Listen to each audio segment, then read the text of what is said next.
What's up, brother? Good morning, my brother. How you doing? I'm good, man. I want to go back and play ping pong. I want to play. You want to play? I want to play. Do you play? I do play. So Danny's the champion of the house. He's the ping pong big dog. It's not even close. It's not even close. Wow. Yeah. When we booked the house and we saw the table, Danny came out straight out and said, "What was it you said?" No one will beat me all month. Yeah, said no one will beat him all month, and he is good.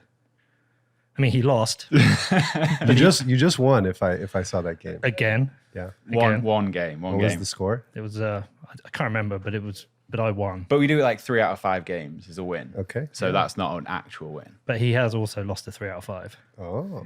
I was very drunk. You were not drunk, you liar. He wasn't very happy. Anyway, man, how are you? I'm good, brother. I'm good. I'm so happy we got to do this. Yeah. My fault. It took a bit longer because I didn't connect the Twitter guy with the guy I had dinner with. And I was like, Danny, this guy keeps messaging me. I've got no fucking idea who it was. And then we go down to the Arbor thing and I see us, it's you, of course. So here we are. Here we are, man. Thank you so much. It was, I brought you something from that dinner. I think it was something that kind of really resonated with me, and it was a specific gift, and I want to tell you why I got you this. Cool. So at a part of dinner, we started talking about family, and I remember it was like you were sharing so much about your family, and it went to this place that was beautiful. It's when I had to go for a little walk, didn't I? Yeah. And what I felt from that was like you're such a fighter for your family. You're kind of this like core fighter for your family, and this is something that is like hunters and tribes receive this type of a bone as a symbolism, as like the fighter of the tribe. And it just felt so resonant of our relationship and what you did in that moment at dinner. I just felt like you should have this, and it was something that I wanted to bring for you. Thank you. As we get this started. So I was let's have a look. I was embarrassed about that moment. I know I shouldn't be, but it was a beautiful moment. I don't. There's nothing to be embarrassed about. That's really kind of you, man. I won't tell the full story because it was a private moment between us at dinner, but we did talk about family, having kids, and it's challenging sometimes. It's like Twitter, or you don't get a rule book. You just go in there and get into fights and figure it out. You don't get a rule book with kids. You just go off and learn to parent, and you get a lot of shit wrong, and you try and be good, and sometimes it's tough, and in that moment I was talking through, I feel it now. Yeah. Huh. Anyway, parenting is the greatest thing you can do, and it's also a pain in the ass and can be challenging, but I appreciate that, man. It's a bit of a waffle. I'm sorry, everyone listening, but it was an emotional moment, and here we are. Let's move on from this. I don't know what the fuck to say. Normally I sit here with a piece of paper with my notes, and they're usually categories of things I want to talk about. Yeah. What stands out to you about these notes? There's nothing on the piece of paper. There's nothing on the piece of paper because I don't think we need it, because I think I know what we're going to talk about today, because I want you to tell the story you told me, because it's fucking wild, man. It is wild what you told me, what you went through. You told Danny. Danny was like, oh my God, this is fucking... Tell me, or tell the listener the story you told me about basically you died. Yeah. Which is fucking crazy. Yeah. And I think the lead up to this story is really interesting. So, I was building a company in my 20s. I'd sold the company when I was in 2016, and I was 240 pounds when I'd sold the business. And I was very unhealthy. Like everything I did about myself, I was drinking, I was just abusing things that I never should. So I sell the business. I transition out of my role of CEO in 2018. And I'm like, you know what? I got to get my life together. I'm going to go do an Ironman. Like, right, with an entrepreneurial mind is just like, let me go do the hardest foot race possible. For the next 500 days, I lose 70 pounds. And I do an Ironman. I do the full distance. Yeah, and an Ironman is, how long is it 1,500 meter swim? No. It's 4,500 meter swim. It's 2.5 miles swimming. It's almost 5K swimming. Yeah. Then it's 112 miles biking. And then a marathon. And then a marathon at the end. Right. So August of 2019, I do the Mont Tremblant full Ironman. So that was like the thing I was training almost a year and a half for. I was like, this is my moment. And, you know, I'm at the top of my world. I'm 169 pounds. I'm 8% body fat. And I go on a trip to Hawaii and I come back and I'm sitting in a dentist chair. This is November 20th, 2019. Right. We'll just come to that. I don't want to just leave the Ironman. Let's talk about that because I've done, what do you call it? A triathlon. I've done a few triathlons back in the day, like when I was probably early 30s. Sprint distances? So it's, I can't remember the swim. I mean, it's a 10,000 meter run, isn't it, at the end? Yeah, 10K run? 10K run. What is it? 40K bike? Yep, that's an Olympic distance. Yeah, it was Olympic distance. And I remember doing my first one. And so bear in mind, that's about a quarter of a Ironman. Yeah. And I remember doing it. The swim sucked. I actually got swimming lessons to do it. Even though I can swim, Yep. I couldn't swim that type of swimming. Right. So I got swimming lessons to actually swim properly. Did it in St. Catherine's Dock in London, which is basically just full of rats, piss, and dead bodies. It was fucking gross. Did the bike, loved the bike. Yeah. Loved the bike. Got to the run, and I thought it was 2 laps of this circuit. So I do the first lap, and I come around thinking, great, 1 lap to go, and it said 3 laps to go, and it killed me. And that was hard. I mean, that was really hard. To think you did an Ironman is, I can't even get my head around. I've never even run a marathon. I've done a half marathon. So the framing of it is completely a mental challenge. And I think the race itself is almost an afterthought. But the hardest moment for me was, you know, I do the swim. It was amazing. I did the swim in 59 minutes. I was top 20 out of the water. So Nice. Swimming is definitely my sport. I get on the bike. I do the bike in 6 hours. So I'm 7 hours in and I got to do a marathon. Yeah. I had never run a marathon previous to this Ironman. I had ran 18 miles, which is my longest run, but I've never run a full marathon. I've never done a marathon. So I'm like, okay, probably something's going to happen at mile 18. So I run the first half pretty good. I do the first half of the marathon in 1 hour, 45 minutes. Mile 18 is where everything just shuts down. And that's basically about 9.5 hours into the race. And I can no longer move. I'm now walking for basically the last 6 miles. And the back half of the marathon cost me about 3 hours and 30 minutes, almost double the time of the first half of the marathon. Wow. I ended up finishing in 12 hours and 19 minutes, but was the most impactful, life-changing experience of my life, because who I was when I started the race and who I was when I ended the race, I think was a completely different person. So the last 3 hours was what, mental torture? Were you able to walk and disappointed you couldn't run, or was the walk itself just hell? It was very challenging because I was trying to drink as much water as I could. I was taking caffeine, I was taking soda, I was taking everything to push my body forward. And what I would notice in myself, I have my coach in my mind, and it's like, that's a bit emotional sometimes to think about it. He's like, the only thing that's going to push you through is not your body. You have to think about all the people that helped you get to this place. And if you just think about them individually over the time, that next 3 hours is what's going to get you there. So I was going through a series of names for the next 3 hours of like my coach, my teacher, my parents, my brother, my coach, my teacher, my parents. And I sit with them for a moment in my life, and that would be the next step that I can go. And then the next step I can go. There was a video, actually, I had someone follow me for the race, and you could see the last mile. I look horrendous, and it's just barely. Did you have that jelly leg thing where you could, like, were you collapsing? Did that happen? No, because I actually ran the last quarter mile. Okay, I cool. wanted to get to I wanted to run over the finish line, but For when the photo. I mean, not just the photo, it's just like I wanted fucking to do that. But Yeah. what's really interesting is the moment I finished the race, there was something in my mind was like, I think I could do that again right now. It was a weird feeling. It's like, I'm exhausted. But there was something in my body. I was like, maybe I can do that race all over again. Well, do you know that Rich Roll guy, the guy who got me into Of course. You know, Yeah. he's the reason I podcast, right? Yeah. We talked about this at dinner. Yeah. Okay, He's done ultras, and I met him in LA once. Amazing human. Well, so he did 5. His goal, he wrote this book about it. I think it's called Finding Ultra. Yeah, Finding Ultra. So he did 5 Ironmen. It was meant to be in 5 days. I think it ended up being 7 on 5 Hawaiian islands. Yep. And I found that book at a time where, like, my life was such a car crash. And I read that book and I was like, this guy's amazing. And then went away on one of his trips and met him. And then he got me into doing the podcasting. But he talked a lot about the mental side of it. Yeah. I think anyone who's completed an Ironman is a fucking hero. Like, just, I can't even get my head around. You could do one, brother. Not with my back. Yeah, that I might be can't run. challenge. I just can't run anymore. Yeah. I might, if I get the fusion done, then I might be able to. But I had the microdiscotomy, and it's I still get the herniation. I also could do with losing 50 pounds, something. But anyway, listen, unbelievable. Maybe one day I'll do it. Maybe I'll do it with you. That'd be awesome. I want to do another one at some point. Tell you what I used to do, which I loved. You ever done a Tough Mudder? No, that's on the list though. Yeah. It feels like, because I'm a sicko, I like to hurt. Like I like to just do crazy things with my body.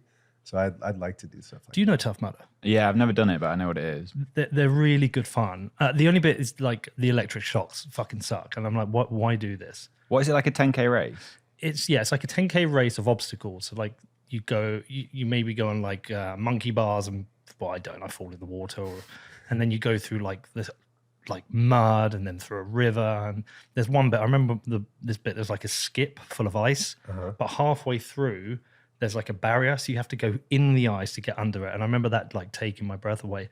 But they had two obstacles where they electrocute you. So one is like a it's like, the soldiers where you're on your elbows crawling under these kind of like low wooden beams, but hanging down are electrodes that electrocute you. And I was thinking, what the fuck are you doing this? And it sucks. It really sucks. And then at the end, they electrocute you again. So I did two. And the second time I was like, I'm not being electrocuted. I just ran around it. I was like, this isn't part of the challenge for me. This is bullshit. But they're good fun. I would do one of those with you. Let's do it. Let's do it, man. Let's put it on the calendar. All right, man. We'll have to find one. I have to get fit. You have to give me your tips. All right, tell me about the day you died. Well, let's go. So it's August. I do the Ironman, and then I'm like very active. I'm still racing. So I do the Malibu Triathlon, which was a really big race for me because I ended up placing 4th in my age group. Nice. The year before I was like 104th. So like just the improvement in what I want to do. So I was like, you know what? I want to keep racing. So I go to Hawaii. I end up taking all my friends on a trip because I had sold the rest of my business. So I fly 10 of my friends to Hawaii for a week. And I was like, you know what? I'm going to climb Haleakala on my bike. And I did it in 3 hours, which was a really big achievement. It's the fastest road from 0 to 10,000 feet. I was like, I'm going to be in this. I do that on a Sunday. And then I come back to LA on Monday. And then Tuesday morning, I go to my orthodontist. I was getting my braces tightened. And I sit down in the bed and he turns on the light.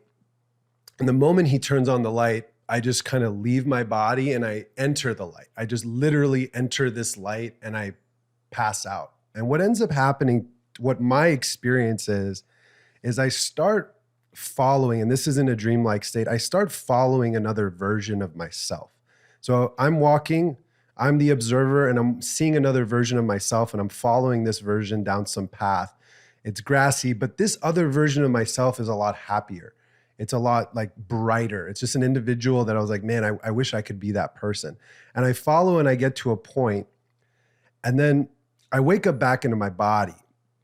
But it's very different. I wake up and I'm pale white, and I start throwing up and I'm very hot. Like I'm like almost like I'm sweating while sitting in the seat. And I look, and the guy that was helping me out was looking at me. He's like, you okay, man? You like passed out for a few minutes there. Like, you all right? And I was like, nope, I am not okay. Like, I am definitely, there's something wrong with me. Like, I feel like I start gagging more. I'm almost throwing up on the floor in a very nice dentist office. It's a very nice place.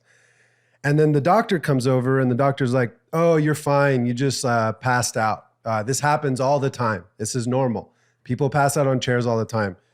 And I'm like, I don't think I'm okay. I was like, I think there's something wrong. He's like, oh, no, you're fine. He's like, I promise you're fine. You can leave now. The doctor allows me to leave in my Tesla. Thank God I had a Tesla. And, and I leave and I drive to Santa Monica and I go to a business meeting, and the people at the meeting are like looking at me. They're like, there is something very wrong with you. Like, you need to call a neurologist. I was like, oh, I've never talked to a neurologist. Like, so I go on Yelp and I Google neurologist. I call a neurologist's office. I tell them what happened. And they're like, sir, you need to get to an ER right away. And I'm like, okay. I drive myself to the Santa Monica ER, the UCLA emergency room. I park my car at the front. I don't even think about it. I left the keys in the car. I just go into the front. I'm like, there's something very wrong with me. I don't feel right. There's like something really wrong with me. They put me in right away. They put me into a CAT scan. And like this moment just kind of changed my life. They were like, sir, your brain is bleeding. We think you had a hemorrhagic stroke. We believe you have a thing called a cavernoma in your right temporal lobe. There's nothing that we can do here for you. We have to move you to another hospital to stabilize you. We have to move you to another ICU. Who are people we can call right away? So I'm like sitting there, and this nurse, I mean, she was the nicest human. I mean, she was everything to me in that moment. And she just hugged me and she said, it's going to be okay. And just thinking, like, being in my shoes at this time, you know, I changed my life. I've been so healthy. I had just climbed Haleakala on my bike. Like, that, a lot of people don't, people barely drive up that thing. I did it on my bike. And then this lady's telling me that I have a cavernoma, a benign brain tumor that's bleeding, and they have to go stabilize me in another place.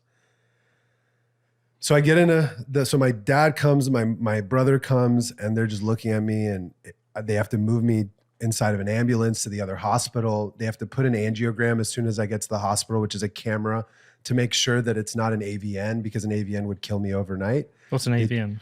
It's something that instead of it would be an artery instead of a vein. So what happened with me was it was a series of veins that exploded in my right temporal lobe. It's the photos are gnarly. Like, there's this hole in my, like, there's this bleed just bled all over. That's what caused the seizure. The experience I had was a hemorrhagic seizure. And thank God it wasn't an AVN, because they would have to have surgery like immediately and cut my brain open. But they're like, listen, we're going to stop the bleeding and we're going to just stabilize you for 3 days in the ICU. So I'm sitting there for 3 days. They had stopped, the bleeding had stopped. They had to wait. What they had to do is, because this had bled so severely, there was a pool of blood sitting in the brain. They have to take this thing out. But because there was so much blood, they couldn't do it that day. They had to wait a few weeks before I could have brain surgery to remove it, because it would have been a stroke risk for me for the rest of my life if they didn't take it out. So I stayed there for 3 days, and then 6 weeks later, I have brain surgery. January 9th, 2020. I went to, this was the start of my COVID. I went to, Cedars-Sinai, and I had brain surgery for 7 hours, and they cut my right temporal lobe. I'll show you some photos. It's really gnarly. Like, doctors sent me some photos of inside of my brain. So if anyone thinks that I don't have a brain, I can always show them that image. I kind of want to see it. It's a gnarly photo. And they take out the cavernoma, and now I have a titanium plate holding the right of my skull. Can we put it up? Do you want people to see it? I don't mind. I think it's on my Instagram at some point. What's your Instagram? It's just my name, my full name. It's on there somewhere. If not, I can send you this image. It's a pretty gnarly. It's a pretty gnarly. I can send it. So did they have to do that thing where did they have to like cut a part of your skull away? Oh no, it's not just cut the skull. So they cut a circle. They remove the skull cap. They had to retract. Hold on. Slow down. Yeah.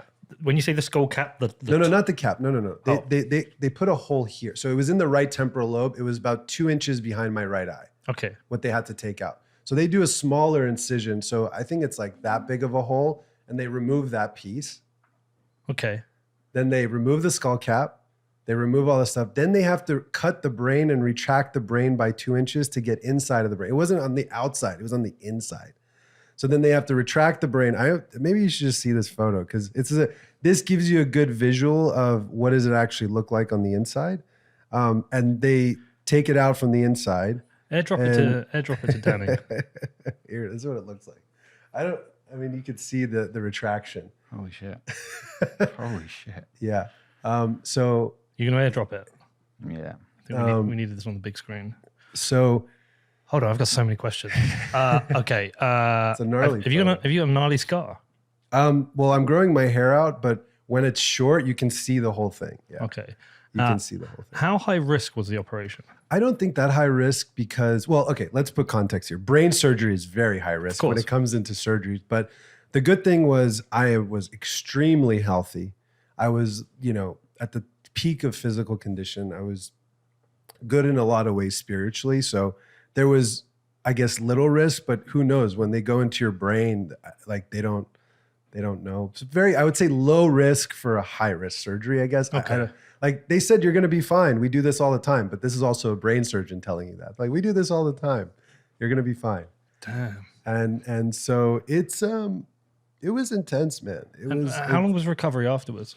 I think this is part of, my spiritual path of, like, I spent basically from the moment of my seizure up until the moment of my surgery, I had a practice, and I was in this weird way practicing how to die, but without actually dying. And Okay.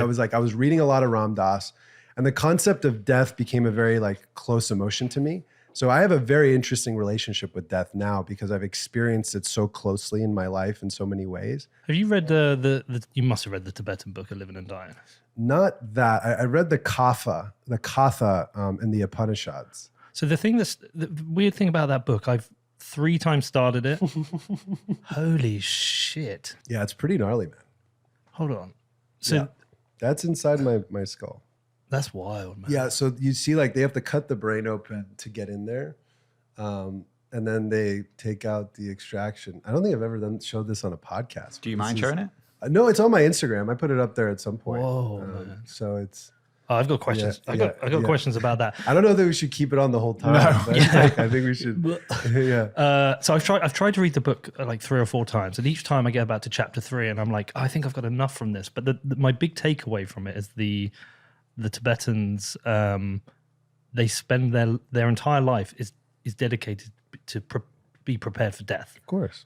to leave life with no angst, no enemies, like that's the entire preparation of their life. Whereas us morons here tend to do the exact opposite.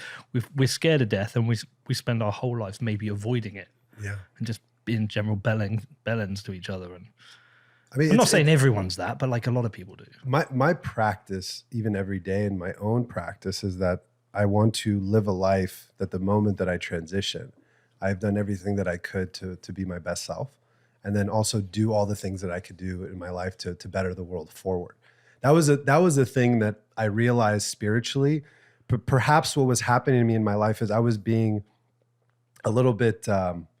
I wasn't pushing myself as much anymore after I sold my business. I think I was like, you know what? I'm chill. I don't have to work again. I have enough money that I don't have to work again. You weren't pushing yourself. You did an Ironman and climbed the I mountain. know, but maybe professionally I wasn't pushing myself. And maybe that was the thing, like, hey, you got to get back to work.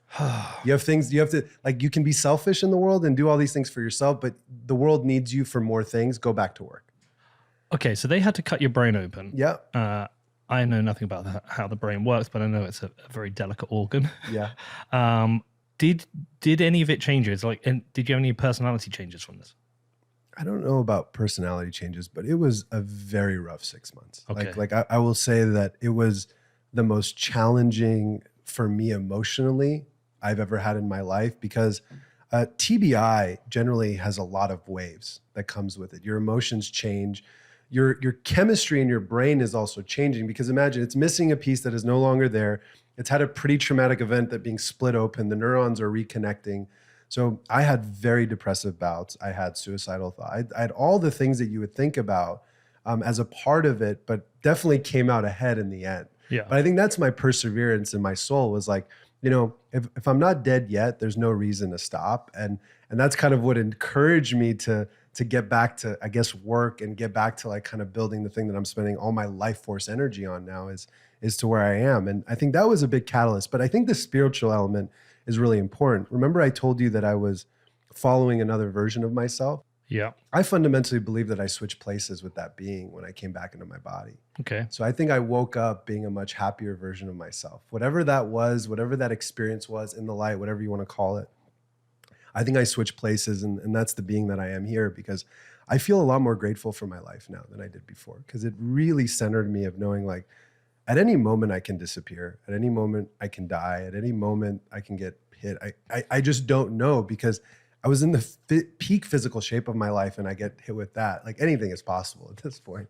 Anything is possible. Well, I know about that kind of like get into peak physical thing, because I did, like, despite people thinking I'm just like this fat loser, there was a time a few years ago where it was slightly different. I was coming off drugs, and I ended up in hospital. I had something called an SVT, but I thought I was having a heart attack. And pretty much the next day I bought a pair of trainers and went running, and then ran for a year. I got really good. I'll show you a picture. You won't recognize me. I was like 12.5 stone, looked good, felt good. I could go out any day and just run a half marathon. I wasn't working. I gave up work, which was great. And then over the space of the last 4 years, I've let it all go. My back's fucked. I'm not as fit. I vape. I don't drink a lot, but you know, I drink.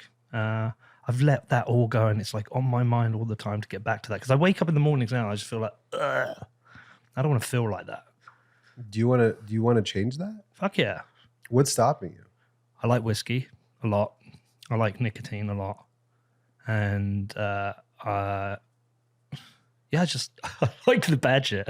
Yeah. No, I do want to do it. And I know I can. It's just that, you know, when you got to get going. But your body remembers. Like some people have never felt that good. You've felt that good, right? You've been to that place, so you know the feeling, and the body remembers. The body's smart. I think it's mainly the back, right? So I had, I did the back in first time. It was running. It was just out doing a run one day, and I just suddenly had to stop, and then I had to. This was back when before my mum died, and I had to phone her up, and she had to come pick me up. And then I was okay, and then I ran again, and then it went again, and I basically had maybe it's like 3 years and then eventually I had the surgery, and I started to feel okay. I couldn't run because I had leg pains, but I was going on big walks. I used to call Danny in the morning, go for like an hour walk, and we'd chat, and then it's gone again.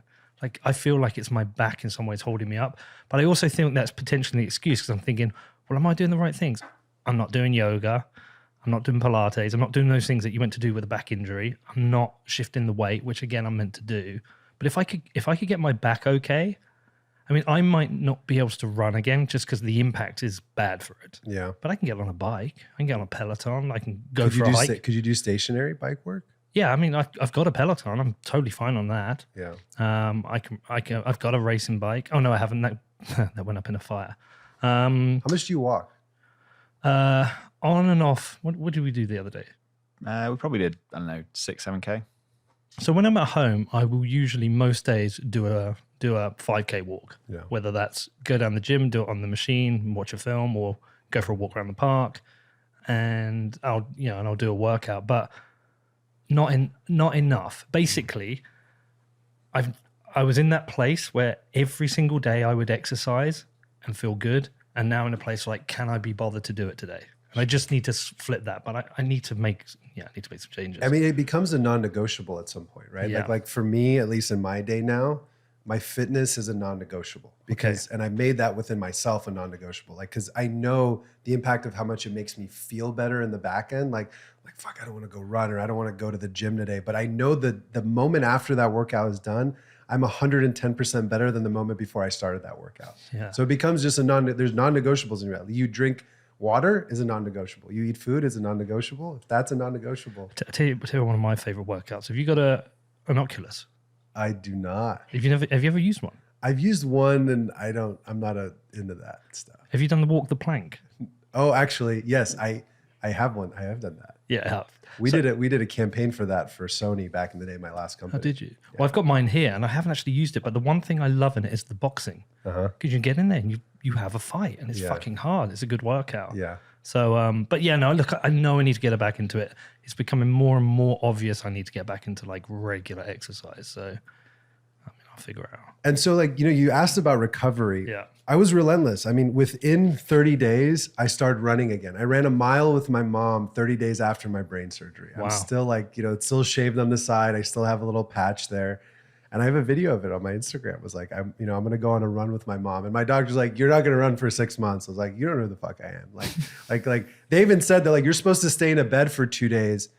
I was like, they even told me that like, I was the fastest person they like go home. I went home after 2 days after I have brain surgery. I was like, I'm ready to go home. I don't want to I was walking a few hours after my surgery and they're like, people take like a week to walk after this thing. I was like, I'm good, bro. Like, let's go. Please tell me you had insurance. Yeah, I had insurance. Yeah. I think it was a $250,000 surgery. Otherwise you'd have to start another business. Yeah. I mean, no, I really think that surgery cost $250,000, like on paper. Damn. It was like after all because there's so many things they have to do to prep you for it. And then you're in there and there's 4 doctors. And, I went to the best doctor in the world, right? He's the best. Dr. Chu is the best brain surgeon in the world at Cedars-Sinai in Los Angeles.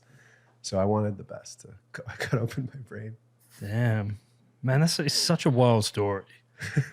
I can't even imagine going through that. And it's like a fucking reminder. It's like, get fit. You need to be in better physical health if anything does happen. you know. And that's the risk, right? Like they even mentioned to me, they're like, usually if someone is a little bit less fit, it's much higher risk because it's the recovery, right? Like I was working with a meditation coach the 6 weeks up to my surgery. And one of the big things that I did, which was surprising to the doctors, was like, I was like oming and meditating before they put me out. And I'm like in the bed, they're like, okay, count from 5, 4. I'm like, om, and I'm oming. And I think because my state was so calm, it had led to the back end of my recovering being a lot better. There's a lot of studies that say that if you go into a surgery in a much calmer state and you don't have all these endorphins running that are aggressive, on the back end, you're going to be much better. And that was really my focus, is I wanted to be very still and calm going into that surgery. Even though I could have not woken up, that was a real risk. Well, listen, we're going to talk about your new business. We're going to talk about Bitcoin, but I can't let you get away with not telling me about this because you said earlier, you talked about your transition. What do you mean by that? So the transition as in from the yeah, I know what you mean. The old person that I was into the new person that I was? No, you talked about it with regards to death. You'll be ready for your transition. So your question is asking is like getting ready for the day that I die? Yeah, but you mentioned your transition. What do you mean by that? I don't know what you mean by what I mean by that. Well, what are you getting at when you talk about your transition? Because like you can say I just die, but when you say transition, you're like implying you're going to transition to somewhere. Yeah, I think that the soul moves on. I think that there is something that's innate to us. This is just my personal belief, is that I think we are a bit of a meat suit in this experience. Okay. But I think there's something a lot deeper that drives our soul besides that. There's something that when you meet someone and you look them in the eye and you feel like you've met them before, you probably have met their soul in some lifetime before. So the transition of this potential meat suit into whatever the next, either it is a meat suit or another level of consciousness, I think my entire experience here on this earth is to prepare for that. You are born to prepare to die. Your entire life is about the preparation of your death, because in my opinion, your death is the most important day of your life. All these things, by the way, like all these extra things that happen in between life are stories that we create for ourselves. These are stories that we create in our consciousness. But the true finite nature for us is that moment that we leave, we transition, and we're working towards that. I believe that you're here still, you're still here, I'm still here, we're still here, because we're supposed to keep working on ourselves, because there's an externality that'll get us to the next place. And it's the work we're doing now that wants to lead us to that next place. It's interesting because there was a thing, I can't remember what it was a while ago. It was like a study or a series of interviews with people on their deathbeds and just asking them the questions about their life and yada, yada. And it's all cliches. Their responses like, I didn't spend enough time with my family. I had too many arguments. I just worked too much. It's like, that reflects somebody who hasn't prepared for death, right? That's somebody who's just lived their life and they've got to the point of death.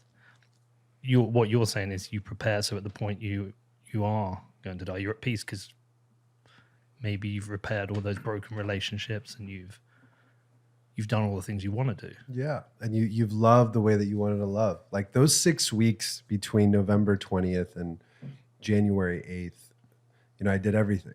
I like made love when I wanted to make love. I said to my parents, I said how much I loved. How do you do that? How? I went on the trips that I wanted to go to. I said, I love you to the people that I love the most. I hugged the people that I love the most. I ate the foods that I wanted to eat. I did everything that I wanted, that I knew like, fuck, if I die today, I feel good about it. Yeah. I've got a lot I want to do still. Okay. So what's left then? Everything is left. Come on, man. Everything is left. There's so much breath to life. Like when I wake up now, I just have so much fucking gratitude for all the things that I get to do, because what's happened since that moment, yes, it's been challenging, but professionally and for my soul has been the most invigorating 2 years of my life. It's been the best, like the things that happen, how things have happened with life. This is why I really believe I switched with something else, because what has happened, who's come into my life, how things are happening, it's like poetry. Like life has turned into complete poetry in so many ways. You're like the happiest guy I know. Occasionally we do interviews and afterwards we're like, fuck, we need more Bitcoin. I know at the end of this one, I'm going to be like, fuck, I need to get my shit together.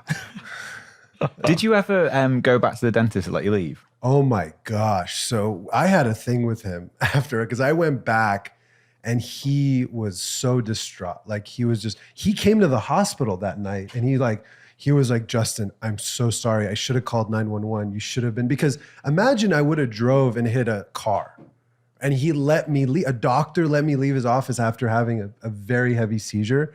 So I've had quite a good relationship. My teeth look great. Thanks, doc. Like, teeth are straight, but I think it's changed a lot of his practice. You know, he was trying to be very helpful. And, you know, I feel bad because, you know, he didn't know. He thought it was a vasovagal dilation that created a pass out in the nerve on the back of your neck. That's what his whole thing was. He didn't think that I had a seizure because of a cavernoma that was bleeding in my right temporal lobe. It's very rare, by the way. Like the thing I have, actually not so rare. They think that a lot of people have these in their brain, right? They're these like little raspberries, but usually they never bleed and explode. People have these sitting in their brain. Actually, there's a very famous fighter that I've gotten quite close with. He won the championship in Bellator, and then he wasn't allowed to fight to regain his championship. Rafael Lovato Jr., he's like, I call him my blood brother because he has all these cavernomas in his brain like me, but he's never bled. And there's a lot of people that potentially have these. And you wouldn't know unless you get a MRI of your brain. And most people have no reason to get an MRI of their brain. It takes an hour. It's really loud. So I had the symptoms. That's what created my issues. And I had the bleed. So right now, I mean, what's crazy, if I get an MRI, there's a piece of my brain just missing. There's just fluid there. It's just this hole there. It's wow, so I think that's I'll show you the photos. It's gnarly, dude. I think that's the part of the brain which controls anger. Oh, I don't know about You've lost that, man. I don't know. You know, the weird thing was I asked the doctors, like, so what's going on in this part of the brain? They're like, nothing. You're fine. Like, I was like, what do you mean nothing? Like, what do you, come on, man. Come on, dog. Like, what you're saying is you don't actually know. That's what you're saying. And that's okay. Like, you don't know what goes on in that part of the brain. It's very quiet. Like, yeah, you don't know. I believe there's a bit of soul consciousness at that part. I believe that there's some things that are related to like, who are you supposed to be in the world? Isn't the brain like the most incredible but weird thing? Yeah, it's amazing. Like it's amazing. Like how that came out of evolution to create a brain that controls our thoughts, who we are, how we speak to people, how we talk. It controls magic. Everything. Your brain is magic. Yeah. Because it allows you to speak and your words are spells. It's magic. But how it stores memories as well is kind of weird. We looked it up because we did an interview with Toma Strobolite. Yeah. Strolite. Why did I say Strobolite? Toma Strobolite. Fucking idiot. Toma Strobolite. He did a thing comparing Bitcoin to a brain. Ooh. So I did this whole bit where I was like looking up how the brain works. And there's so much they fully don't understand. They just don't get it. Yeah. This is the best brain surgeon in the world. And I'm asking him, he's like, yeah, we don't really know. No idea. At least it wasn't on the other side, because if it was on the other side, it'd be bad news. Why? What's the other side? Because that's like motor skills and stuff. Oh shit. Yeah. But I'm good. I run, I work out. I did a triathlon a few months ago. Like, I'm still. You know how like alcoholics or drug addicts, when they come off, they get a sponsor. I feel like I need a fitness sponsor. You got Rich Roll in your corner, man. You got one of the best in the world. Do you want to hear a story about that? This is funny. So Rich won't mind me telling you this. Rich was an alcoholic. Yeah. And I was in LA once and I just went over to visit him and he said, oh, I've got an AA meeting. Do you want to come? I was like, yeah, fine. I'll come along, see what it's like. Bear in mind, I was drinking at the time. I wasn't like giving up drink or anything. And so I went along to this meeting and sat and watched everyone have their talk and explain their stories. And at the end of it, this guy comes up to me and he's like, hi, how you doing? And I'm like, yeah, pretty cool, man. He's like, you've got a great sponsor, a great buddy in Rich. I was like, yeah, he's cool. He's like, so what's your number? And I was like, what do you mean? He's like, how many days since you've last drunk? I was like, oh, I'm not an alcoholic. And he puts his hand on mine. He goes, we all say that. And I was like, no, seriously, I'm not an alcoholic. And he just looked at me, nodded, went, and walked off. And I was like, shit. But so, yeah, Rich is a great guy to have in the corner, but he's a bit too busy for me to say, Rich, get me fit. I might tap you up. Happy to help, brother. But I also stopped drinking after my surgery. So you don't drink anymore? No. Fuck's sake. I stopped drinking. All right, Danny, I stopped drinking. no more drinking. I'm still drinking. No more vaping. I've got to stop the vaping. Okay, cool. Listen, it's an incredible story. Thank you for sharing it. And but we should probably talk a little bit about Bitcoin. We should talk about Bitcoin. It is a Bitcoin show. Yeah. But life's good too. Look, I wanted you to tell the story on it because I think it's an interesting story and it's just fascinating what you've been through, and it is inspirational, man. It is making me think. But talk about your new business. Sure. Because this is fascinating and this is like right where I'm interested right now. Yeah, I mean, so, I have the surgery and then we go 6 months later. I moved to Austin, and one of my advisors and just friends for a long time, they sent me the Lightning white paper and I'm reading it. I'm on a flight to Istanbul because I'm in like a travel mode, having fun. And I read this thing and I'm like, wow, this is like the solution to this thing I've been working on for almost 10 years. Like this has been a problem I've been trying to solve for about 10 years that I've been working through. And I was like, well, if you can solve this one problem, which is like payments between creators and fans, then the downstream effects of building a new potential creator network or a social network, whatever you want to call it, is like a very big possibility. What is the problem though? I think the problem is right now there's a third party in the middle that is the arbiter not only of truth, but it's the arbiter of almost everything that happens between a creator and a fan. Because fundamentally, creators own nothing on centralized social networks, right? You don't, it's an illusion. It's an illusion that we've created that people say my Twitter, my Instagram, my blah, blah, fill in the blank of centralized network. It's not your anything, right? You don't own the audience. You don't own the relationship. You don't own the attention. You don't own, like when you send a message, you don't own that particular, even on an advertising perspective for YouTube, for example, you don't own that relationship between YouTube. YouTube is the advertiser. You are simply the product, right? Like you are the product in that instance. And they can cut you off at any moment. At any moment, right? Like one of the comparisons is that most creators have built a mansion in someone else's backyard without a rental agreement on shaky sand that can be kicked out at any time for no particular reason. Every single day I wake up, I'm sent another email about this creator being banned, this one being shadow banned, this one being turned off, because we've kind of built this illusion in our brain that the things on the web we own. And even at the base layer, we don't own it, right? Like we don't own our identity online. This is a thing that's tripped me out over the last few months, is like, we don't own anything about our identity online. What's an example of that? Jeremy, shut up. There's 1.5 billion Gmail accounts out there in the world.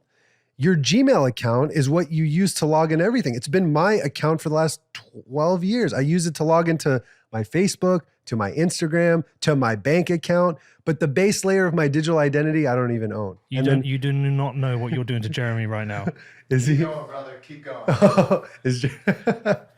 going. So like all of these things are like, I realize that the system is fundamentally broken.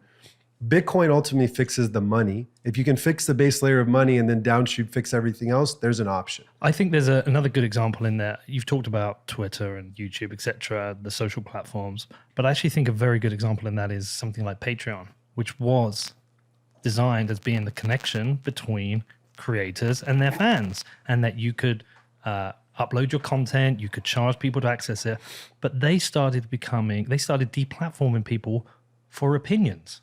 So let me explain why even Patreon is broken, right? Look at the steps in the funnel from you as a creator to your bank account and everything in between. So if you're a fan and you're subsidizing a creator through Patreon, you have a couple layers, right? So you have you as a fan, then you have the credit card itself. Then you have the credit card processor which is Stripe. Then you have the website. Then you have the website hosting service. Then you have the bank that actually transfers the funds. And at the final layer, you have the bank itself. People think that Patreon's between two people. It's not even close. You have almost 6 layers of companies that are required to move that transaction. But let's now go into the world of Bitcoin, and Lightning in particular is that you have 2 Lightning wallets. I send you a payment inside of Lightning for something that you did within a podcast, and I really enjoyed that podcast. There is maybe a few node hops between that, but if the channel topology is right, it's directly to you. It's instant settlement, it's instant transfer, and it's censorship resistant. This is why I think the solution with Bitcoin and Lightning is the better solution ultimately, is because you're removing this like 6 layers of an arbiter. All right, so let's look at it in terms of what I do, and you let's figure out the weaknesses. So I have a podcast hosted on a website with an RSS feed, Yep. and I have listeners who Yep. subscribe in Spotify, Apple, whatever. And our model is we have a certain number of listeners who listen to a certain number of shows, and the sponsors pay to reach those. Sure. Okay. We like the model. We don't want it to break. Yep. The biggest risk to our model isn't YouTube. We don't rely on YouTube as a revenue model. It's great for us to put shows out. We would hate to lose it, but it isn't a risk to our model. Spotify have started tagging some of our shows with COVID. Yep. Okay. We don't know if we'll end up having shows removed from there. We haven't yet. So that's a risk because that's audio. Yep. Okay.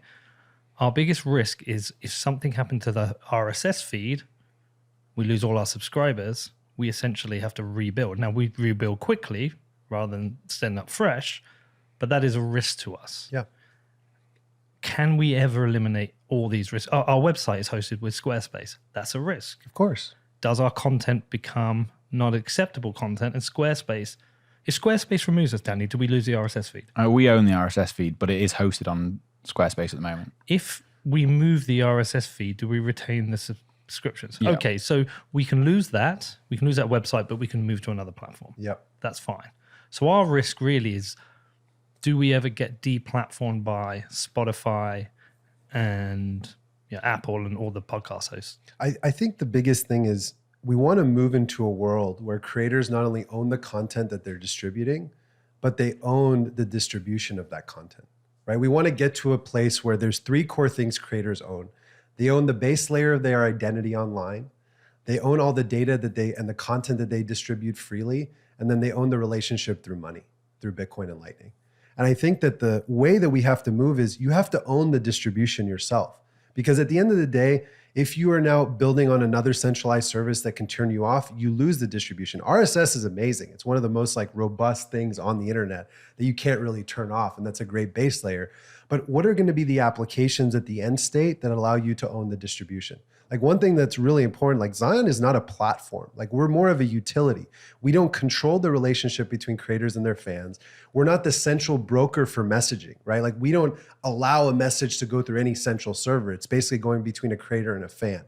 So these are the things that we hope that this new world, whatever you want to call it, Web3, but I don't know, I'm not a good definition person, but we want to get back to creators owning the relationship with their fans. That's the biggest thing. And you owning the distribution. That's the biggest coin because people are following you for your message. You're the creator. They're not supposed to be following Spotify. They're not supposed to be following Apple because at the end of the day, they can turn you off. They can say, you know what, this distribution point is no longer valid. That's the scariest thing about all these podcasters that are in different places. Oh, we're going to turn you off from our podcasting app because they own the distribution. They retain the customer. That's who owns the relationship. That's the key thing that we want to break and we want to change. And you have to start from the base layer and move up. So how does it work? Talk me through this. I mean, I think that, and really the new version to me is what the most exciting pieces of where we're going. And I hope this podcast comes out after April 4th because that's when the big release is happening. Well, yeah. So in terms of Zion, it's I think somewhat simple, but a little bit complicated. So we're at the base layer, we're trying to use decentralized identifiers for you to establish your identity. So what that means is that you have a DID that establishes who you are online for the first time, owned by a public and private key pair.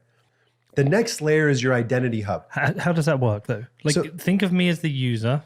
It works the same way as any centralized service where you just kind of say, okay, I want to create a DID. It's going to work like a regular app. I'll show you after the podcast. Can you show us on here now? No, I can't show you on here right now. Okay. But I can show you on a thing because it's not. But do I have to do any technical bollocks? No, you don't. Okay. And that's the thing. That was my I think when we first launched Zion, the whole concept was you have to have a Lightning node. We create the channel. It was so cumbersome and so complicated that yes, we got 3,000 creators to use the app, but we have 47,000 people on a wait list that want to use Zion.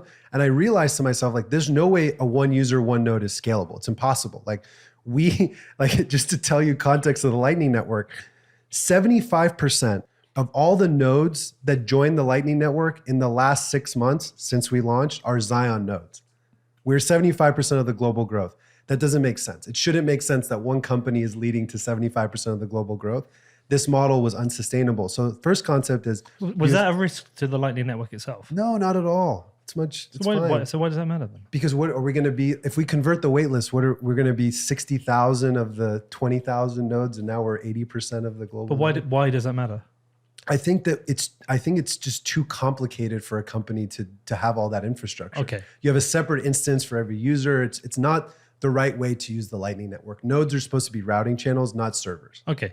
So it was just one thing that we realized not that we made a mistake, we learned a lot from it, but we evolved. So first you establish a DID. Then the second thing you establish is an identity hub. What that does is that becomes the data storage piece of all the content that you use. And then we use a Lightning wallet to attach value to the data transfer with your DID. So what Zion is doing effectively is that you have a decentralized identifier, you have decentralized data storage, and then you have a Lightning wallet all bundled into one single application. And this is all available open source on our Relay. And then what it allows for is a creator like yourself or my partner JP Sears or all of our investors like Tony Robbins, Aubrey Marcus, Mark Moss, Robert Breedlove, all the people that are in our corner can go establish their own communities that are held in this decentralized network. By the way, we don't own DID. This is an open standard that Block is using, Microsoft is using. We're following an open standard that very large companies have decided this is how decentralized identity should be done. They host their content there, and now people can go access their content from any application, right? Zion is just going to be one of the first to do it. But we hope that there's many applications in the future that data storage and identity is on one layer, and then you can access it from any place. So no centralized surface should own your identity. You can have a verifiable credential with the username within a service, but you can access your content from anywhere. That if someone turns you off, you're like, okay, I can go to this place, and someone can still access it from another application because your DID will never change. Your identity online shouldn't disappear, even though that you're moving where the content is hosted. That's the beautiful thing about RSS. It's like, that's the first piece of that. But what about video? What about photos? What about like posting content, like long form content, right? Like imagine if we could build all of these things like Substack, Twitter, Facebook, but without Facebook, without Substack, without this centralized service that's pointing the data to a DNS. Everyone's waiting for Substack to deplatform somebody. I think, haven't they? Have they? I think I don't know, probably. It's like the big fear. It's a pledge.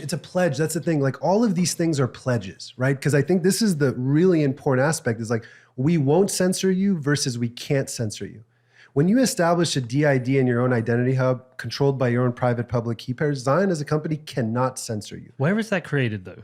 Well, like you say, it's created on an instance that we are initially hosting, but the point is you can make your own instance because it's open source. How? What is that? How do you create your own instance? You can go download our Relay and host our own Relay. You can literally go to our GitHub and create your own Relay instance and host your own identity hub. It does not sound like something I could do. No. Yeah?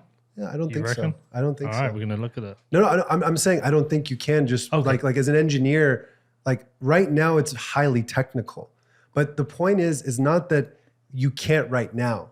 The point is, how are you building the architecture in the future, right? Like I think the reframe is that we're not going to be the most decentralized thing on the internet right away. It's just not possible. But the point is, how are you building it at the base layer for that path? Imagine you could have Facebook without Facebook. But what stops you? You make a pledge. What stops you deplatforming me from Zion? Well, I think number one, it's not in our ethos to do that. And we cannot turn off particular DIDs. We can't turn off identity hubs. We can decide, like, for example, because you're going to have rules, right? You are going to have rules. Yeah, of course. Like there's no child porn. There's nothing like criminal and terrorist activity because we can also on our application decide to display certain communities and not display certain communities. We cannot turn the communities off. We can just choose them to not be displayed. But that doesn't prevent another application from displaying them. Right? Like we cannot literally remove things from a server because we don't control that server. So are these IDs, they're stored on what, the Bitcoin blockchain? So Ion is a layer 2. Yeah. And it's a layer 2 kind of identity service. And I would, I'm not necessarily technical enough to tell you exactly how the pieces of Ion would work, but I would. Daniel Buckner is amazing. Buckner. So he is our genius. When was it? When we spoke to him. First time. 2019, I think. He's a genius. So I'll tell you how this all happened. Daniel. I'll tell you how this all happened. So about 2 months ago, Daniel comes to Austin. We go to Soho House it was supposed to be a coffee hangout. I'm telling him about Zion V2, all the things we've been building on data stories. Like, hey, what if we help you do it with this? And they helped us figure out this last piece we've been trying to solve for almost a year. And they're like, what if we help you build this and we do these and we'll help you build these Go libraries for specifically identity and data storage? And I was like, oh yeah, let's do it together. And then so Daniel's actually been instrumental in helping us, guiding us in our process to build this new version of Zion. And one of the coolest things I think that's going to happen over the next few months is that TBDEX is building their version. They're going to build a version of Signal, I think. They're also going to, then there's Zion. All of these apps can talk to each other with no centralized server. So I can send a message from Zion into TBDEX or into whatever they end up building, all interoperably on this open Web3 standard. To me, that's the coolest thing, is that data is in one place and then everyone can talk to each other through this DID network. What is Zion going to look like? Oh, I mean, I have it on my phone. I mean, it's a social, I can send you screens. I mean, it's a full on, like, it's a social kind of app. It's like a social experience app. Here it is. You can play around with it. I mean, it's a social experience. And this is the new version, right? Like the first version we released was a very not great UI because it was something I drew up on a napkin. I'd self-funded the whole project. And I was like, you know what, let me see what I can get out to the world. It actually caught fire. That was the thing that I kind of surprised me, was like, this thing is actually a thing that should be in the world. And that's when we said, okay, let's make this a real thing. Let's go get some investors. Let's go bring in some people to help me, because I can keep self-funding it, but it's not the same. And that's why, like, hopefully this comes out after April 4th. Yeah, we'll do. Yeah. So, the business is now valued at $53 million. We raised $6 million from some amazing investors. Greg Carson, which was on the show, is my board member and my lead investor at XBTO. So it's really exciting now that we have support, because we have thousands of people that believe in this new model. So it kind of looks like Instagram basically right now. Yeah, exactly. But the focus is not around feeds. It's around communities. It's focused around creators developing a community, and then within that community, developing a conversation. Because I believe what all creators do really well is they get people around them, and then they're the curators of conversations. They're the curators of themes. So the way we nest things is that you join a community, and then a creator can develop a conversation, and then it could be a thread underneath that conversation. And then all that is owned by the creator themselves. We don't own the relationship between the creator and the fan. And by the way, there can be micropayments done through Lightning all on. But wait, when you say you don't own it, you can still remove them from the platform. Not technically, because we can't remove a DID from Ion. We cannot, like, that's not. But what something... I'm saying is, like, if I create my community, Danny follows it, and I start posting shit that you don't think's right, you can remove me from the platform. No, I can't. I can remove the visibility of you within that app framework. But the visibility removes me in some ways. Yeah. And then how does, if my visibility's gone, how does Danny still see my messages? Danny would not be able to see those messages. So what I'm saying is, and it's not an attack. I mean, Yeah. I'm glad you're doing this with Lightning. I'm glad with what you're building, but you still have that issue where yours is still a pledge. And yes, perhaps this evolves to a later state where there are more decentralized versions of this that can't be switched off. But right now, it still feels like it is the same. You're still pledging that these are your terms. What happens if the USG comes knocking on your door and says, listen, dude, you can't have this content up there. You cannot have these people discussing COVID, or you cannot have these people discussing Ukraine war like this. And if you don't, we're going to put the pressure on you. You could still face that. I think that there's possibilities for everything. I know that there's possibilities for everything because of the life that I've lived. I haven't been able to address that possibility yet, and I'm not sure. But I think the fundamental way that we're building it is different. In that scenario, if you had to remove the visibility of Peter's posts and he went to somewhere else using the same DID, would he retain me as a follower? 100%. He retains the relationship. So you just lose that particular platform. You don't actually lose that's the them. thing, is that Zion is not even really a platform. It's more like a browser to view things. And then for us, because there are some elements that are important to us, we can decide for stuff not to be displayed, I guess, on the screen. This is a good question, by the way, because I actually don't know the answer on how we would take someone off yet. I know that maybe it's possible. I don't actually know how it's possible, because we cannot delete a DID. No, but your HTML, CSS Xcode, whatever it is that you're programming. The client client can choose not to display perhaps something on a DID. Yeah, so if it chooses not to display something, like Danny might still have that connection between wallets, but it doesn't have that connection between the content that I'm putting up, because the content that I create against that DID in your platform exists within your servers and database. No, not at all. I mean, that's the whole point. The point is that we don't actually host any of the content. It's on your own identity hub. That's the thing, is that the future is not about like, we have an instance that we're hosting up for JP because he's my partner. He's my like co-founder in this business. This is JP's instance that we're hosting for him. But the idea is that creators should have their own instances, because not one service should be your host provider. Like, for example, if we are helping you host this, we're going to be your relay provider. Let's say we don't have a good relationship. You're like, you know what, Justin, I want to leave. You have to leave if you want to, but nothing changes with the relationship. The content doesn't disappear. The relationships don't disappear. The DIDs that are attached to your community, none of that disappears. But then I need to provide the audience with an experience to access that content. There has to be like an interface that's designed for them to access it. Yeah, and I think that's the big point that we're trying to make, is that just like there's a website that you access by saying www, like a DNS that you can access, and you can access it from any browser, that's what we believe the future of social is going to look like, where there's going to be many apps that maybe display things in a different way, but it all points to a single place from the creator. The creator owns, because through a verifiable credential that this DID is in fact Peter. Sure, but then if it's like that, if that content provider hosts a podcast, then needs an interface to display the list of the podcasts. And if it's photos, then there has to be a design of how the photos display. Is it a grid? There has to be a client. Yeah. So what I'm saying is, will clients always be centralized?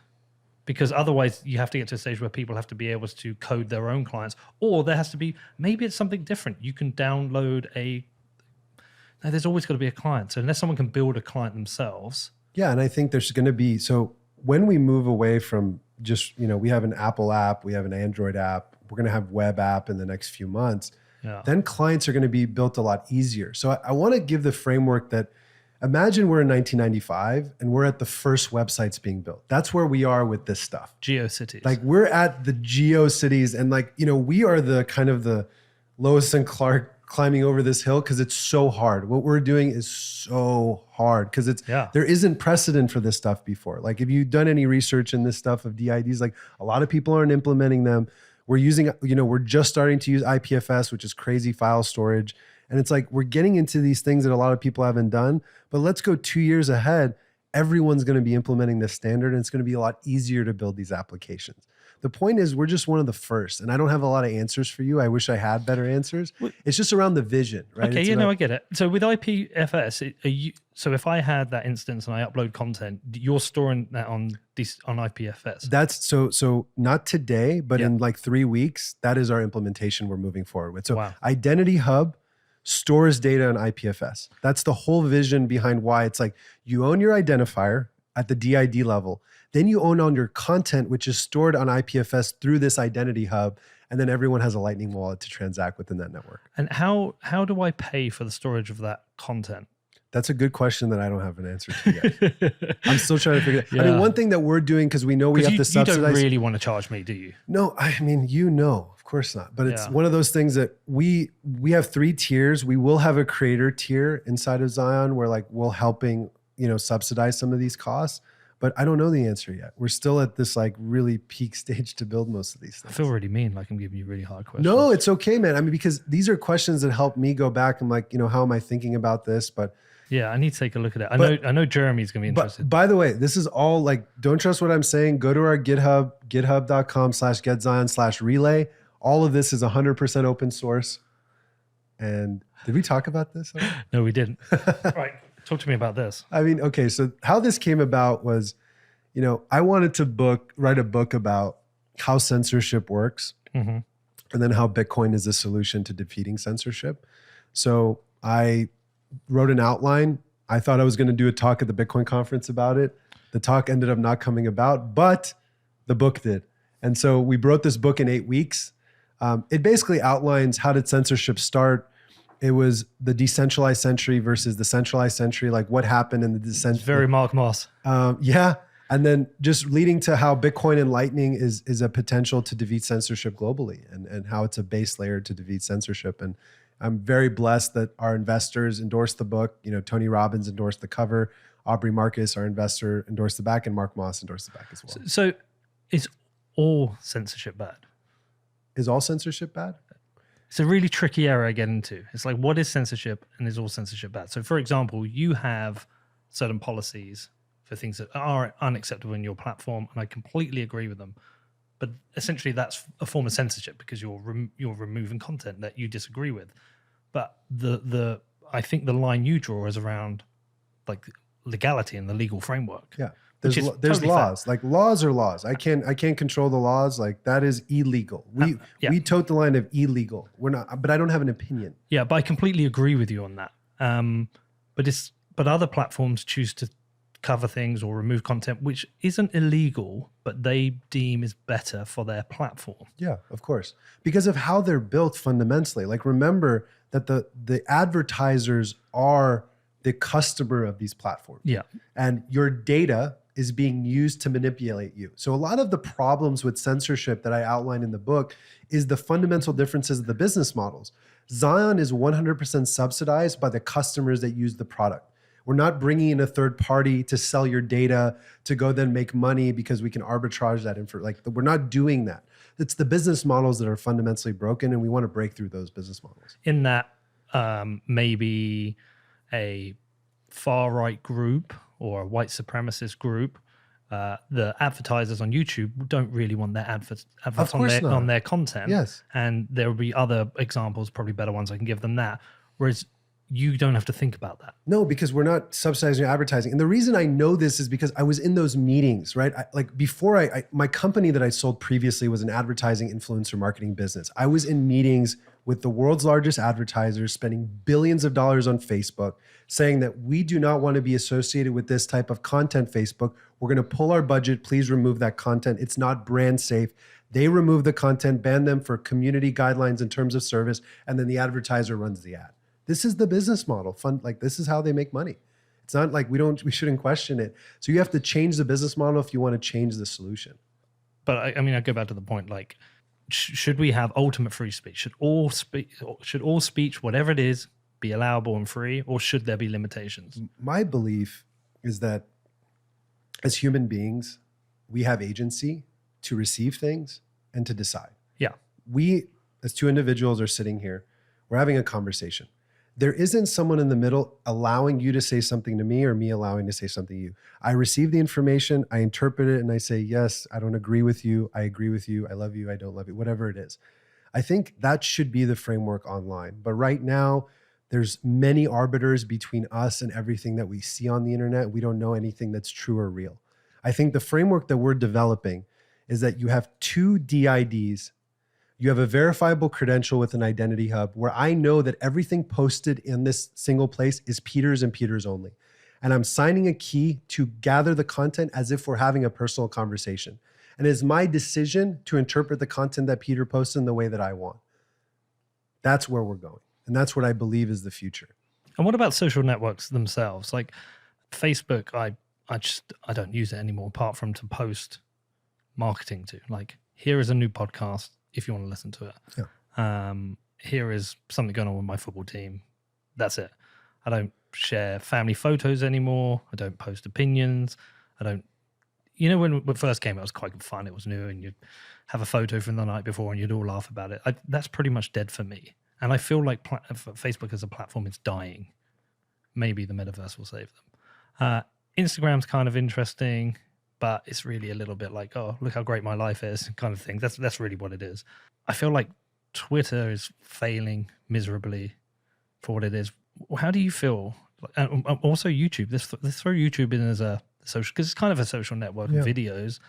There's so much control over what you can and can't post on it now, and people being deplatformed just for having conversations. Yeah.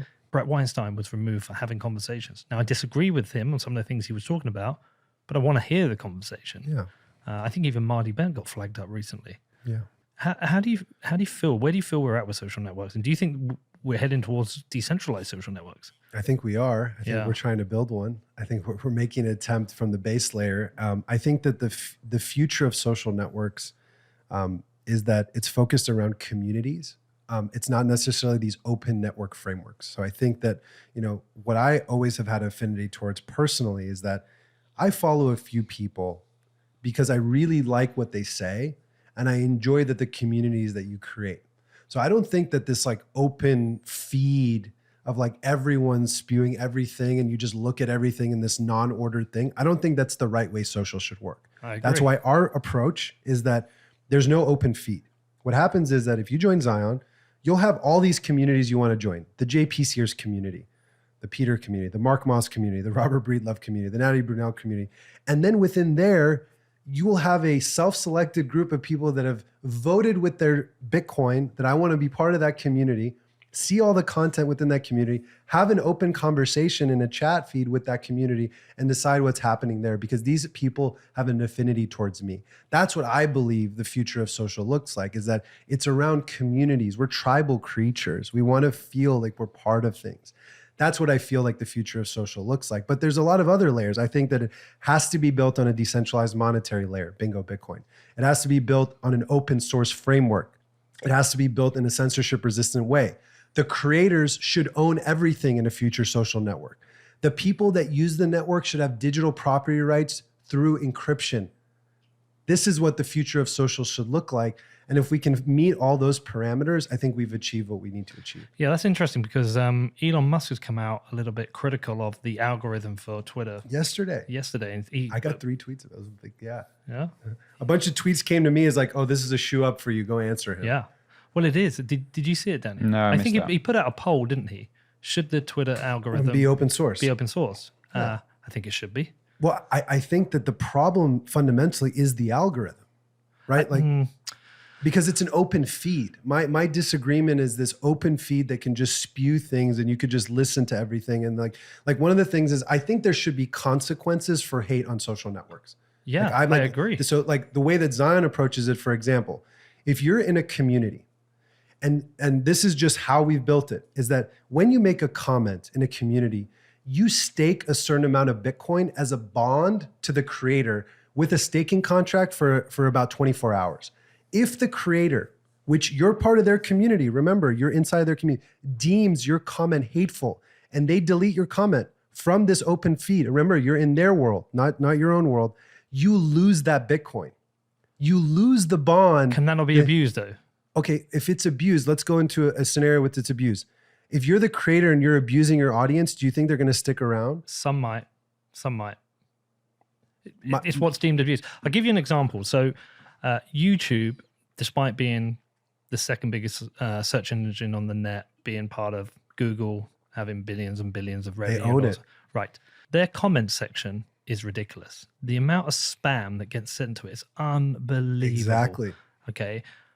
So rather than just allowing the spam to get out there and ruining the comment section, we moderate the comments before they're released. Otherwise, you just have, it's just shit. But in going through it, we have a very simple policy. We remove all spam, which is like join my WhatsApp group, all this crap. But we allow all criticism of, even if it's of me, it goes out. Of course. We don't allow direct abuse of our guests. So if someone says something horrible, it said, "Why have you got that fat fuck on?" We just won't allow that because we don't want our guests abused. But any criticism of me, the guest, that's allowed. But I could very easily, when I'm moderating those, just get rid of the ones which are critical of me. I can create my kind of like echo chamber of people who support the show. And we don't allow that, but I could do that, and I'm sure some people do. I'm sure some people do remove that. If we had a thing like this, I can remove all the hate and criticism of me and get to keep their Bitcoin. That's true. But the question is that going to be sustainable for a long term? Because my argument is that those individuals will stop commenting at some point. Well, there are plenty of people on Twitter who will block people, not for being abusive, just for criticizing them. Sure.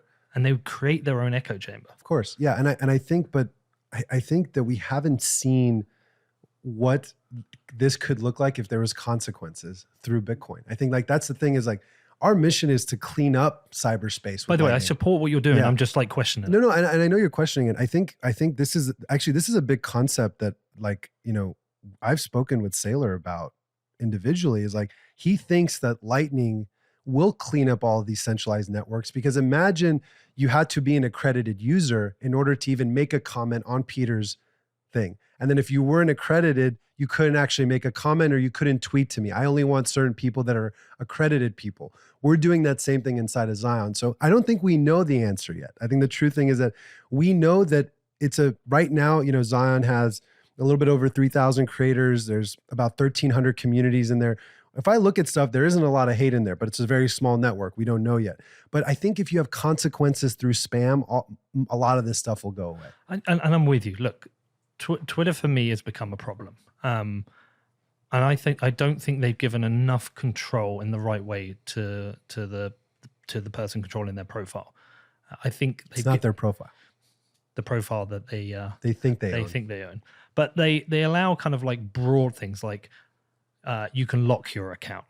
Okay, so it's only, you know, people who I think you mutually follow can comment, or they lock it so only people that you follow can comment. But I think they should put other tools in there. Like, you know, if I used to post something and maybe it's slightly controversial opinion, it doesn't fit within the common narrative within Bitcoin, you should get all this fucking abuse from people I don't follow, I don't know, I don't like, and it's just absolute bollocks.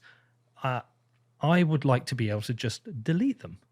I would like to be able to remove abusive posts that are under my tweets. And do you know what I'd like to, a tool I think Twitter should do? They've got the block and the mute. I think they should just have a not allowed to comment.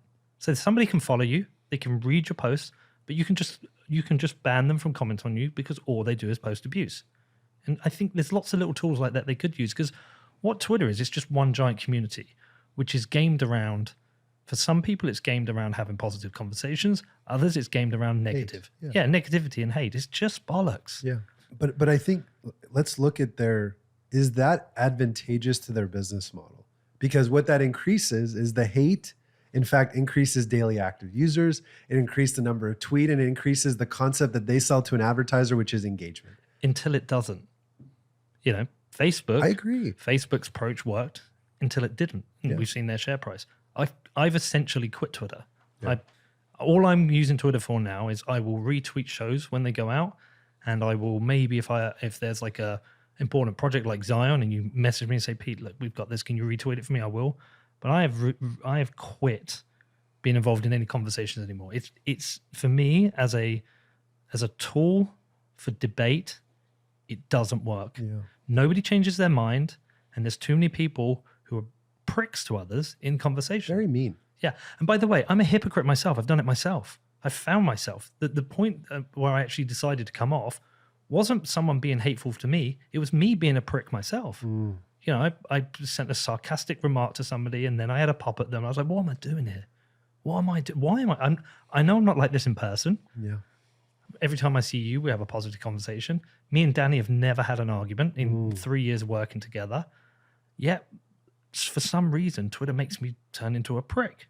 And I was like, I'm done. I'm done with this bullshit. But I think if you've seen The Social Dilemma, there's a lot of things in the algorithm that they've done some studies that it's like, it creates these echo chambers of hate sometimes. And you're like, yeah, burn it down. Like, yeah, take them down. Like it's the worst parts of us that sometimes are displayed on these centralized networks because it's driven by these algorithms. And I do think that the algorithms don't know the difference between love and hate because they're not humans. They just know the difference between high engagement and low engagement and virality. And to them, that's the proxy they use for their algorithms. It's like, let's get more people riled up because it's more time on our network. And I think that's the danger to society. It's not just hate though.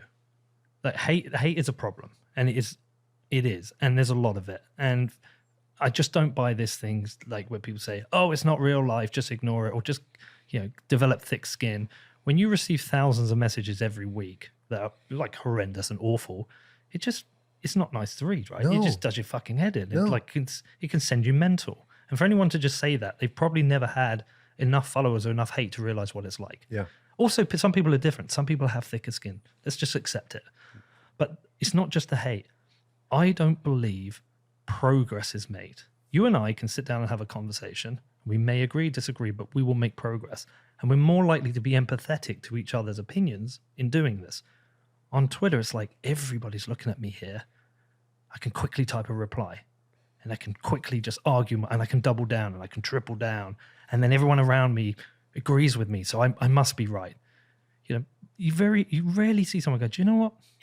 I think you're right here. I got this wrong. I'm sorry. That just doesn't happen. There's no incentive model to do it.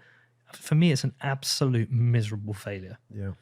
And I think that's because aren't consequences. There aren't consequences. There's zero, like in centralized networks, there are zero consequences. And I've had some like really rough experiences. Like there was a friend that I had in my life for a few months, and you know, she has a crazy stalker somewhere in like Mexico City, and he started attacking me. And the amount of things that he would send me for a month was like on Instagram, like chopping of head off videos and tagging me in them. And I was like, how is Instagram allowing this stuff to exist on their, like, how is this even possible?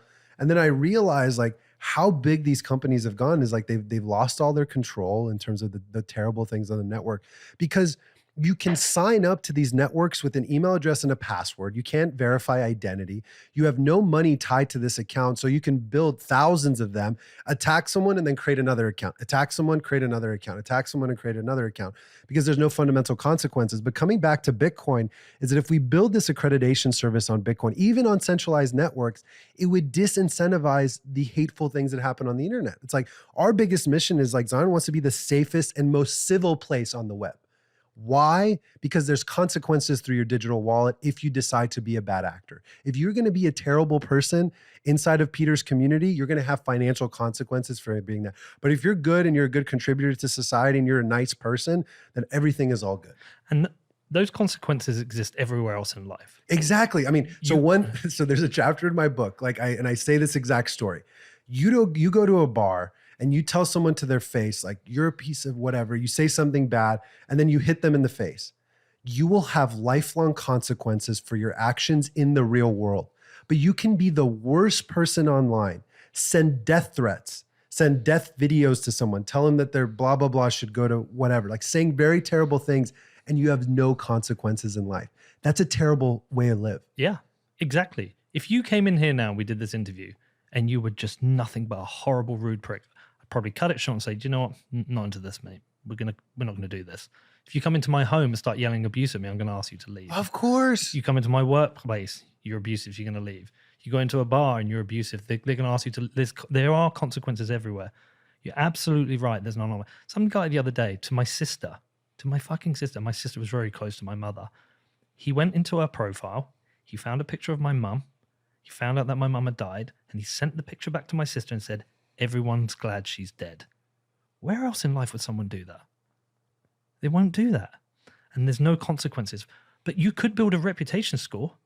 Imagine there's a reputation score. It's based on things like what percentage of people block you or mute you, you know, that kind of thing. Add into it how long you've been on the platform. You have a reputation score. And you could put something like, I don't know, anyone below, say it's out of 10, anyone below a 5 can't comment on my profile. Yeah. You're going to work hard not to be a prick. Yeah.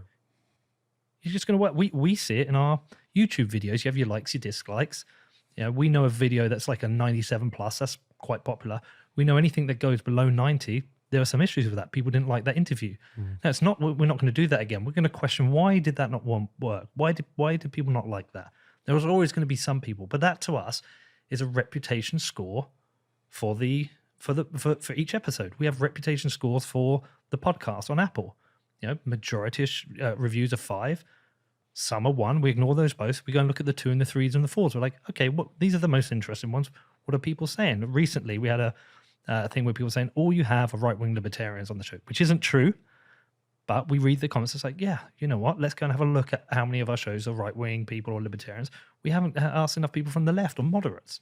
You know, we consider all these key factors for reputation. It does not exist on Twitter, and it's shit. Yeah. And it's created this toxic relationship, and it's created, like, you get on there, you're like, what am I about to see? Like, if I send this, is someone going to be really hateful and rude to me? Are they going to tell me to die like today because I did something? Like, you don't even know me. Why are you being so mean? Right? Like, there's like, I agree with you. Like when we launched Zion, there's a little hate that came out towards me. And I felt like, why are these people so mean to me? Like they don't know who I am. They don't know anything that I came from. Like, what did I do? Like, what did I do to them? And I've been very like, I wasn't very public before this company. I was very quiet. And, you know, I start feeling this thing and I was like, man, Bitcoin has to fix these problems.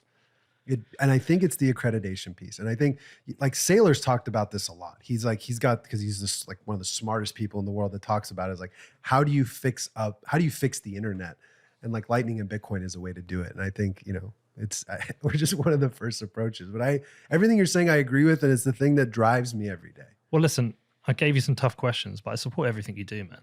Like I really appreciate it. And I hope you fix it because like I said, I'm done with Twitter. I might come back at a later date and I'll have clear kind of policies about how I'm going to use it, but I'm done with it. And I don't care about it. I'm like, I feel good about it. Yeah. I feel like it's like, you know, when we talked about like maybe giving up drink or, you know, exercising more, I feel like coming off Twitter is a healthy thing. Yeah. Like it improves your health, which is a weird place to be, whereas you're actually coming off a social network because it's bad for your health. But it's become a part of our life. Like the digital world or the virtual world, whatever you want to call it, and the real world have like symbols like come together in life. And if it becomes a toxic place, you want to remove that from your life as soon as you can. Yeah, man. All right, listen, this is very cool. Where do people find out more about Zion? Where do they find you, dude? So, you know, we're launching a new site actually on April 4th, zion.fyi as our new domain. But just look for me on all my socials, just Justin Rezvani on social media. You can find me, just Justin Zion. That'll probably pop up. And then our book comes out on April 5th. The book is Unapologetic Freedom. Unapologeticfreedombook.com. So me and JP kind of wrote this one, and this supports Zion. Like none of the money of this book goes to me personally. Like all of the proceeds are going to build Zion, which is decentralized social networking. All right, man. Well, listen, keep crushing. And I appreciate you coming on and telling your story. Thank you for your time, man. Thanks. I'm glad we did this. Thank you so much. No, thank you. And just keep doing it, man. And anything you need, you know where I am. Appreciate you so much.